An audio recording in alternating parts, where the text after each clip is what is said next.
እናቴ ትሙት የምሬ ነው የምነግራችሁ። ሚካኤልን እኔ ከውሻ ሩዝ ቀምቼ በልቼ አውቃለሁ። የዛሬ 4 ዓመት አካባቢ በእግር እየመጣሁ ከሚስ ምሽት አብሃ የምታውቁት ከሆነ ሰው እኮ ይቀደዳል። ሁላችንም እኮ ቦተረፋለን። ሀያል ቀን ተቦትረፈን እናውቃለን። ግን እንዲህ አይነት መቦትረፍ አጋጥሞን አያውቅም። እዛታሽ በጣም አንቺ ቢብለሽ አረቦች አንቺ ከሬስቶራንት ገዝተው መጥተው አንቺ ተራፊሽን ምናምን እንኪያሉሽ እና ከዛ አንቺ በላሽ። ከዛ እነሱ ያንቺን ተራፊ በሉ እነሱ ገዝተው ማለት ነው። አረቦቹ ገዝተው አንቺ ሰጥተውሽ ነው። እንደዛ ነው።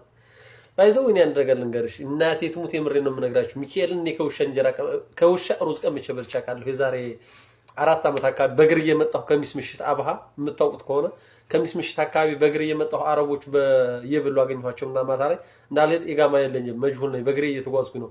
ስለዚህ ምድር ያለው አማራጭ አረቦቹ ተነስቶ እስኪሄዱ ነው የምጠብቀው።